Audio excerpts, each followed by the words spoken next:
Halo, selamat sore. Assalamualaikum warahmatullahi wabarakatuh. Bertemu lagi dengan saya Ibnu. Kita kali ini mau ngobrol ya karena kita mau menuju ke 20 Oktober. Pelantikan Pak Prabowo ya. Kali ini kita mau ngobrol seberapa butuh Pak Prabowo ya untuk mengajak PDIP masuk ke koalisi. Jadi seberapa butuh Pak Prabowo terhadap PDIP, terhadap Bu Mega. Posisinya sekarang adalah PDIP sebagai pemenang pemilu legislatif. Di posisi kedua ada Golkar. Lalu Gerindra ada di posisi ketiga. Yang harus kita lihat di sini adalah Prabowo sebagai pemenang Pilpres.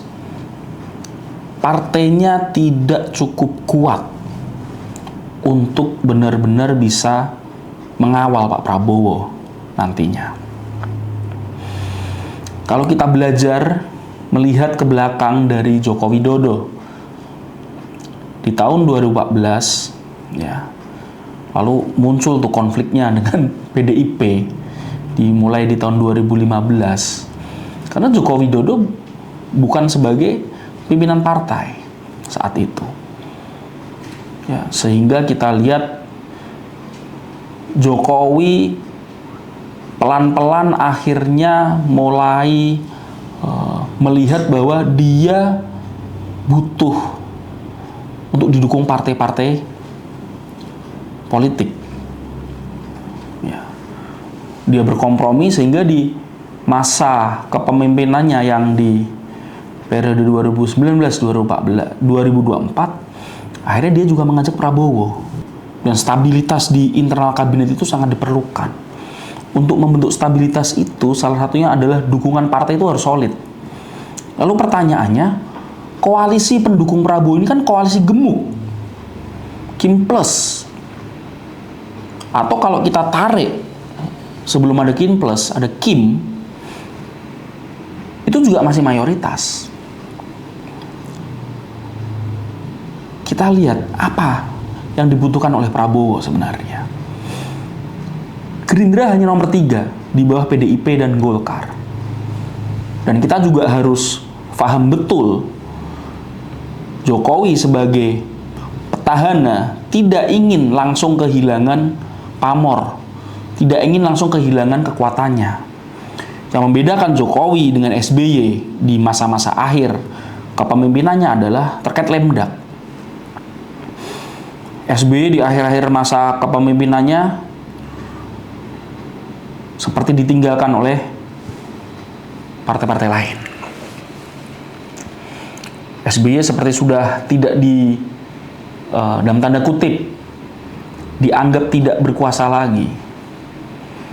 Berbeda dengan Jokowi. Jokowi masih ya sampai saat ini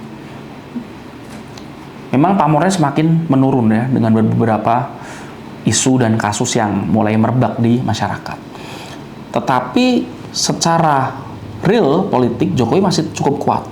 Apalagi ya Jokowi memegang pos-pos penting yang terkait hukum, kejaksaan, KPK, dan kepolisian. Langkah politik Jokowi ini membuat dirinya sangat kuat. Bahkan kita lihat kemarin Golkar, Airlangga harus turun digantikan oleh Bahlil. Semua orang sepakat bahwa Jokowi ada di belakang layar. Sehingga dianggap saat ini Golkar ini ya berada dalam bayang-bayang Jokowi. Tentu kalau dari sisi Prabowo sebagai presiden selanjutnya, dia menginginkan semua partai itu solid mendukung dirinya. Karena itu dia ingin masuk PKS, masuk PKB, masuk Nasdem. Dari 3 partai ini, jelas PKS loyal ke Prabowo nantinya. Karena mereka punya sejarah bekerjasama dengan Prabowo di 2014 dan 2019. Menambah kekuatan internal Prabowo di koalisi yang pro betul-betul ke Prabowo, Gerindra, PKS. Lalu PKB Dalam perjalanannya kemarin, PKB dihantui oleh muktamar luar biasa. Yang sampai saat ini, MLB itu masih gagal dilaksanakan. Dan semua orang, sebagian besar orang, semua pengamat politik, menilai bahwa MLB itu di belakangnya adalah penguasa saat ini. Kalau PKB kemarin itu, Caimin misalkan, itu berhasil didongkel misalnya, artinya kekuasaan PKB ya bisa jadi loyalnya adalah ke penguasa saat ini, Jokowi. Hitung-hitungannya saat PKB masuk ke koalisi Kim Plus berarti loyalnya tidak 100% ke Prabowo. Tetapi dengan kemarin akhirnya PKB mulus muktamar di Bali, lalu terdaftar di Kemenkumham, yang Menteri Kumhamnya sekarang itu adalah Andi Aktas, yaitu orang kepercayaannya Prabowo dari Gerindra. Artinya PKB sudah masuk ke Kim Plus lewat jalur Prabowo, bukan jalur Jokowi. Nasdem ini ke Jokowi sowan, ya, ke Prabowo juga sowan. Nasdem ini ngelihat aja nanti siapa yang lebih kuat. Jadi posisi Prabowo melihat ke depan saat semua partai itu masuk ya ke dalam koalisi dan semuanya masuk ke kabinet, ya, sementara PDIP belum, itu belum tentu kuat. Karena dia melihat ke depannya bisa jadi ada move-move dari parpol-parpol ini. Misalkan Golkar ini masih sangat dinamis, ya, masih sangat dinamis saat ini. Pak Bahlil, ya, entah nanti setelah 20 Oktober itu apakah ada perubahan di internal Golkar, bisa jadi semakin loyal ke Prabowo, atau bisa jadi malah melakukan move yang membuat internal koalisi Kim Plus itu menjadi tidak solid. Ya, seperti dikatakan oleh Pak SBY, jangan sampai ada matahari kembar di pemerintahan. Itu pesan yang sangat kuat dari Pak SBY. Siapa yang dimaksud matahari kembar? Tentunya adalah presiden saat ini dan presiden yang nanti dilantik 20 Oktober, Jokowi dan Prabowo. Nah, Prabowo ingin memastikan bahwa di internal koalisi mayoritas atau semuanya harus solid untuk mendukung dirinya.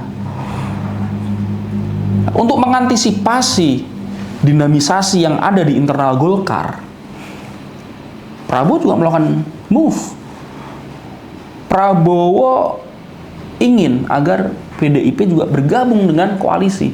Dan kalau kita lihat dari beberapa elitnya yang sudah warawiri di berbagai media, tangan terbuka, Puan, Deddy Sitorus, terlihat gak ada masalah untuk bergabung. Tapi sekali lagi PDIP ini terakhir adalah keputusan di Ibu Megawati. Karena itu patut kita tunggu bagaimana nantinya pertemuan antara Prabowo dan Mega yang isunya akan bertemu 10 Oktober. Bisa jadi lebih cepat dari itu, bisa jadi setelah itu. Tetapi yang pasti sebelum 20 Oktober. Prabowo membutuhkan betul PDIP ya, untuk menetralisir tadi dinamisasi yang ada di internal Golkar. Nah, Prabowo sangat membutuhkan itu sehingga jalannya pemerintahan nanti solid. Ya.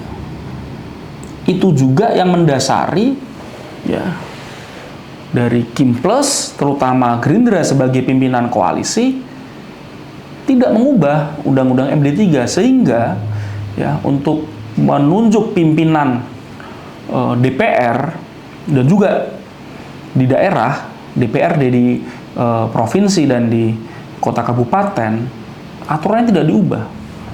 Yang menjadi pimpinan adalah partai dengan kursi terbanyak atau suara terbanyak.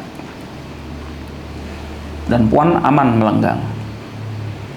Nah, kita lihat nanti ke depan situasinya bagaimana. Karena saya yakin Jokowi juga tidak ingin langsung tanpa pengaruh di kabinet Prabowo selanjutnya. Gibran sebagai wapres, tentu Jokowi tidak ingin bernasib serupa dengan Pak Ma'ruf Amin, yang kalau kita lihat tidak punya kekuatan yang besar untuk bisa tampil dalam politik 5 tahun terakhir. Nah, ini kita lihat, ini Pak Jokowi ingin wapres, yaitu anaknya Gibran, tetap punya peran yang signifikan di pemerintahan berikutnya. Nah, salah satunya lewat tadi, dengan dinamisasi yang ada di internal Golkar. Kita lihat kemarin ada isu Pak Jokowi atau Gibran akan menjadi kader Golkar, menjadi ketua Dewan Pembina, meskipun itu akhirnya kemarin belum terwujud. Sangat seru. Terima kasih. Wassalamualaikum warahmatullahi wabarakatuh.